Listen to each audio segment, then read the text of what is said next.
કૃષિ વત્સલમ કલ્પેશ પંડ્યાના નમસ્કાર. શું આપ પણ બેસ્ટ ફાર્મર એવોર્ડ વિજેતા બનવા માંગો છો? તો ચાલો જોઈએ બેસ્ટ ફાર્મર્સની સફળ ગાથા.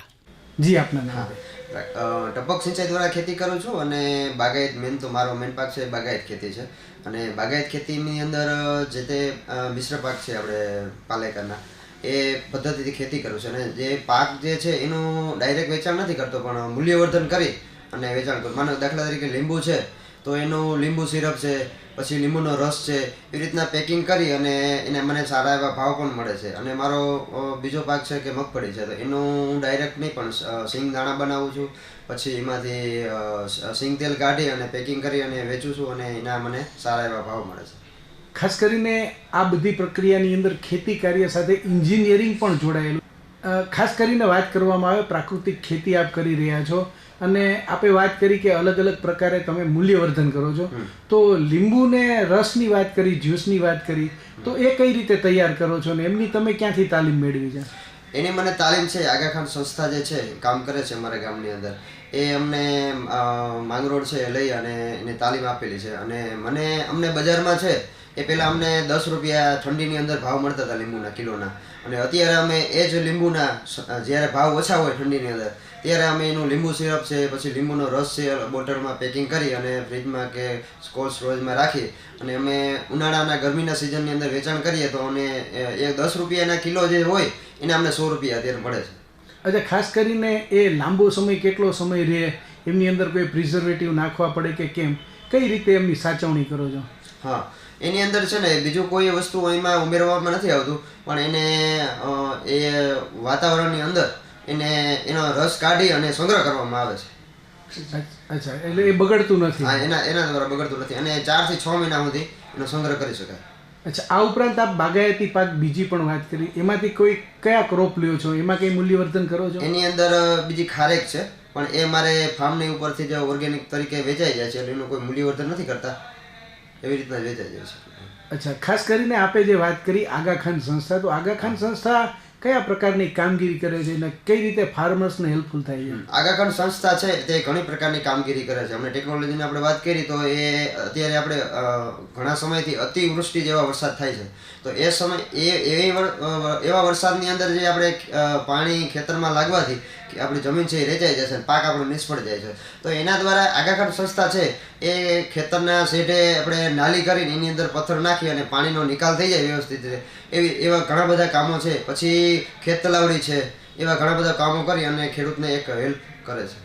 ઓકે, ખાસ કરીને આર્થિક લોન સહાય આવું કંઈક થાય છે એમાં? હા, એ ટપક પદ્ધતિ અપનાવે કોઈ ખેડૂતો, એમાં અમુક ટકા છે એ લોન આપે છે. પછી પિંકલર છે, પછી લેઝર પાઇપ છે, એની અંદર પણ એ સહાય આપે છે. અચ્છા, ખાસ કરીને તમારા વિસ્તારમાં ઘણા એવા ફાર્મર્સ હશે કે જેને આ સંસ્થાનો ખ્યાલ પણ ન હોય અથવા તો એ જોડાયેલા ન હોય, તો એમના માટે તમે શું કહો છો? મારું કેવું તો એવું છે કે ખરેખર તો આ સંસ્થા સાથે જો હું આજ પ્રાકૃતિક ખેતી કરતો થયો હોય ને તો એક સંસ્થાના લીધે, એટલે આ સંસ્થા છે એના દ્વારા ઘણા બધા ખેડૂતોને ફાયદો થાય. આપનો સંપર્ક કરવો હોય માહિતી મેળવવા માટે તો કયા નંબર ઉપર તમને કોલ? હા, મારો નંબર છે 9996 44612. થી આપનું નામ, આપનું ગામ અને આજે આપને બેસ્ટ ફાર્મરનો એવોર્ડ તમને મળ્યો છે, કઈ બાબતમાં મળ્યો છે ને કઈ રીતે તમે ખેતી કરો છો? જી, મારું નામ રાઠોડ કિશનકુમાર ભીખાભાઈ, ગામ પ્રશ્નાવડા, તાલુકો સૂત્રાપાડા, જિલ્લો ગીર સોમનાથ. અત્યારે આજે મારે બેસ્ટ ફાર્મરનો એવોર્ડ આપવામાં આવ્યો છે જૂના કૃષિ યુનિવર્સિટી દ્વારા અને જીએસએલ ફાઉન્ડેશનના માર્ગદર્શન દ્વારા. જ્યારે મારી પાસે અત્યારે મારા ફાધર પાસે 12 એકર જમીન છે, ત્યારે તેમાંથી હું 2 એકરમાં પ્રાકૃતિક ખેતી કરું છું 3 વર્ષથી. ત્યારે જે પ્રાકૃતિક ખેતી છે તે આપણે પહેલું તો પશુપાલન દ્વારા, પહેલું પશુપાલનનો મૂળ હેતુ છે. જો પશુપાલન કરશું તો જ પહેલું તો પ્રાકૃતિક ખેતી થઈ શકશે. ડાયરેક્ટ કોઈ રાસાયણિક પ્રાકૃતિક ખેતી થઈ શકશે નહીં. તેના માટે પહેલા મુદ્દામાં આપણે પશુપાલન કરવું જોઈએ. પછી તે માટે આપણે જો રાસાયણિક કરીએ, રાસાયણિક ને પ્રાકૃતિકમાં ફરક એટલો છે કે રાસાયણિકમાં તાત્કાલિક તમને ફળ મળે છે, એટલે બકાલું શાકભાજીની વાત કરીએ તો એક કોબીનું આપણે ઉદાહરણ લઈએ તો 2, 3, 4 દિવસમાં કમ્પ્લીટ થઈ જાય. તે આપણે પ્રાકૃતિકમાં વાર લાગે છે થોડા દિવસે. અને જે આપણે રાસાયણિકમાં જે મારી પાસે જે 10 એકરમાં છે તેના કરતાં મને આમાં રિઝલ્ટ વધારે સારું દેખાય છે. કેમ કે જે રાસાયણિકની દ્રષ્ટિએ આપણે પ્રાકૃતિક કરવા જઈએ તો પહેલું તો આપણે સ્વાસ્થ્ય સારું રહે છે. પછી આપણે તે દ્રષ્ટિએ બધી રીતે આપણા દૂધના ઉત્પાદનમાં ફેર પડી શકે છે, જે પ્રાકૃતિક દ્વારા જે ઘાસ સારું ઉગાડવામાં આવે છે તેમાં. તેથી જો પશુપાલન તો આપણું હેલ્ધી હશે તો તે રીતે આપણું દૂધ ઉત્પાદનમાં પણ આપણે ફાયદો રહેશે. અચ્છા, ખાસ તમે જે વાત કરી એ કંઈક નવો જ વિષય ને સારો વિષય છે કે માત્ર માણસો માટે નહીં પણ પશુ માટે પણ પ્રાકૃતિક ઘાસચારો જે છે એ ઉગાવવો જરૂરી છે. તો આપને કેટલા પશુઓ છે ને કઈ રીતે તમે ઘાસચારો ઉગાવો છો? મારી પાસે અત્યારે હાલમાં 10 પશુ છે. એમાં 6 પશુ દુધાળ છે, બીજા બધી આપણે બળદ ને એવું છે. જો આપણે વારંવાર આપણે ઘાસચારો ઉગાડીએ છીએ તો તાત્કાલિક એને લીલો સારો આપવા માટે દવાનો સ્પ્રે કરીએ છીએ. તે માટે આપણે થોડું કહેવા માગું છું કે ઘાસચારો વધારે કરવો. તેથી જે ઉગતો રહી છે ત્યાં પ્રાકૃતિક દ્વારા આપણે છાણ જે ડોઝ આપવામાં આવે છે જીવામૃતને, તેથી તે આપણે જે માણસની જે બધું છે તે આપણે પશુપાલન ઉપર પછી એ વ્યવસ્થા સારું પડી શકે છે. એમ ઘાસચારો સારો હશે તો પશુની બધું હેલ્ધી રહેશે એમ હેલ્થમાં. અચ્છા, ખાસ કરીને તમે કયા પ્રકારના પશુઓ માટેનો ઘાસચારો ઉગાવો કરો? જો અમારે પહેલું તો નેપિયર ઘાસ આવે છે, જેને બુલેટ ઘાસ કહેવામાં આવે છે. બીજા નંબરમાં જીજુ આવે છે, પછી જવાર આવે છે.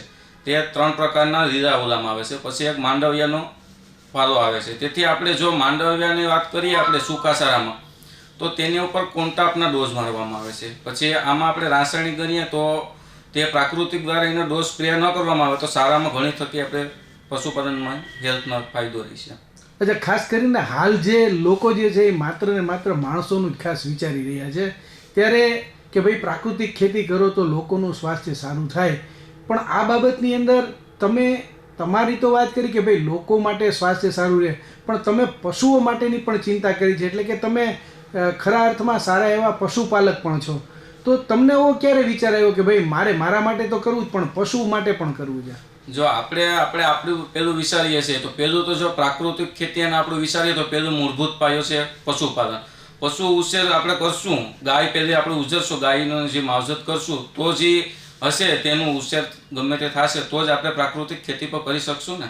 તેનું છાણ છે, ગૌમૂત્ર છે, પછી આપણે આ જે જીવામૃતને બધું બનાવીએ છીએ તો પહેલું તો ગાય હશે, પશુપાલન તો જ થઈ શકે ને.